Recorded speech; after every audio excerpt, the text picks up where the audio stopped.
एक बार एक शिष्य ने विनम्रता पूर्वक अपने गुरुजी से पूछा, गुरुजी, कुछ लोग कहते हैं कि जीवन एक संघर्ष है, कुछ अन्य कहते हैं कि जीवन एक खेल है और कुछ जीवन को एक उत्सव की संज्ञा देते हैं।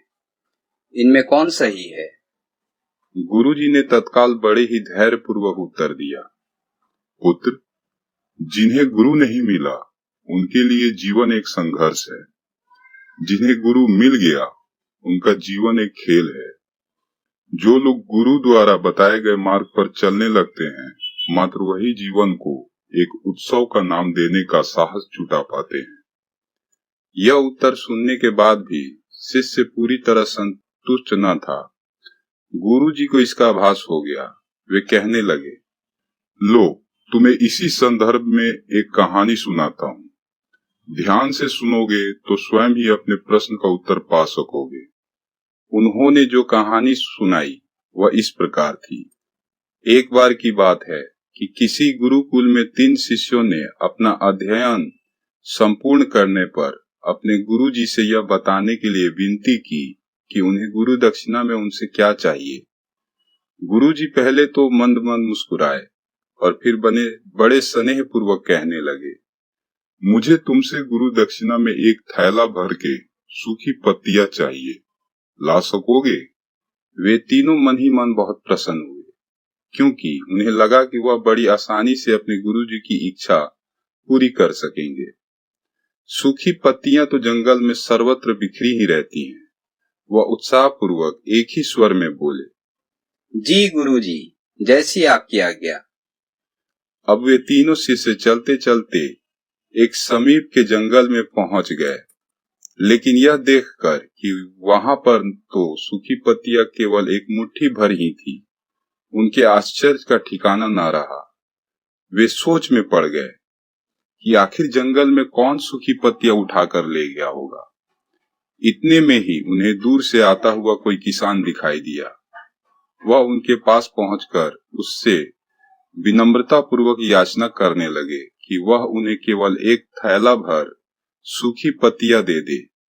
अब उस किसान ने उनसे क्षमा याचना करते हुए उन्हें यह बताया कि वह उनकी मदद नहीं कर सकता, क्योंकि उसने सूखी पत्तियों का ईंधन के रूप में पहले ही उपयोग कर लिया था। अब वे तीनों पास में ही बसे एक गांव की ओर इस आशा से बढ़ने लगे थे कि हो सकता है वहां उस गांव में उनकी कोई सहायता कर सके।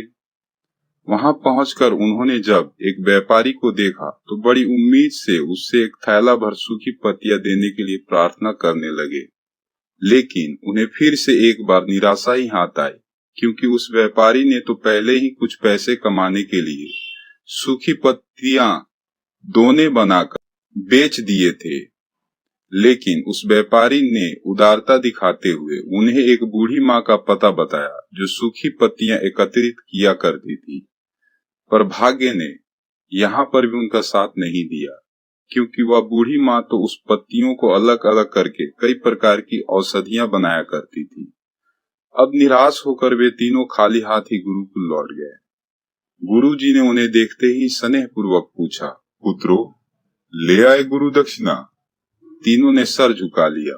गुरुजी द्वारा दोबारा पूछे जाने पर उनमें से एक शिष्य कहने लगा, गुरुदेव, हम आपकी इच्छा पूरी नहीं कर पाए। हमने सोचा था कि सूखी पत्तियां तो जंगल में सर्वत्र बिखरी ही रहती होंगी, लेकिन बड़े ही आश्चर्य की बात है कि लोग उनका भी कितनी तरह से उपयोग करते हैं। गुरुजी फिर पहले ही की तरह मुस्कुराते हुए प्रेम पूर्वक बोले, निराश क्यों होते हो? प्रसन्न हो जाओ। और यही ज्ञान की सूखी पत्तियां भी व्यर्थ नहीं हुआ करती, बल्कि उनके भी अनेक उपयोग हुआ करते हैं। मुझे गुरु दक्षिणा के रूप में दे दो। तीनों शिष्यों ने गुरुजी को प्रणाम करके खुशी खुशी अपने अपने घर की ओर चले गए। वह शिष्य जो गुरुजी की कहानी एकाग्रचित्त होकर सुन रहा था, अचानक बड़े उत्साह से बोला, गुरुजी, अब मुझे अच्छी तरह से ज्ञात हो गया है कि आप क्या कहना चाहते हैं। आपका संकेत वस्तुतः इसी ओर है ना, कि जब सर्वत्र सुलभ सूखी पत्तियां भी निरर्थक या बेकार नहीं होती, तो फिर हम कैसे किसी भी वस्तु या व्यक्ति को छोटा और महत्वहीन मानकर उसका तिरस्कार कर सकते हैं। चींटी से लेकर हाथी तक और सुई से लेकर तलवार तक सभी का अपना अपना महत्व होता है।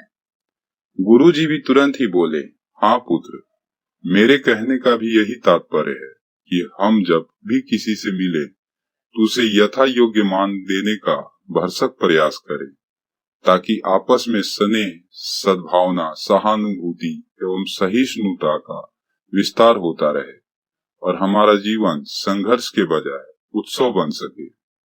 दूसरे, यदि जीवन को एक खेल ही माना जाए तो बेहतर यही होगा कि यहाँ निर्विक्षेप, स्वस्थ एवं शांत प्रतियोगिता में ही भाग ले और अपनी निष्पादन तथा निर्माण को ऊंचाई के शिखर पर ले जाने का अथक प्रयास करे।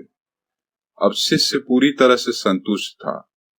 अंततः मैं यही कहना चाहता हूँ, यदि हम मन, वचन और कर्म इन तीनों ही स्तरों पर इस कहानी का मूल्यांकन करें तो भी यह कहानी खरी ही उतरेगी। सबके प्रति पूर्वाग्रह से मुक्त मन वाला व्यक्ति अपने वचनों से कभी भी किसी को आहत करने का दुस्साहस नहीं करता और उसकी यही ऊर्जा पुरुषार्थ के मार्ग की समस्त बाधाओं को हर लेती है। वस्तुतः हमारे जीवन का सबसे बड़ा उत्सव पुरुषार्थ ही होता है और ऐसा विद्वानों का मत है।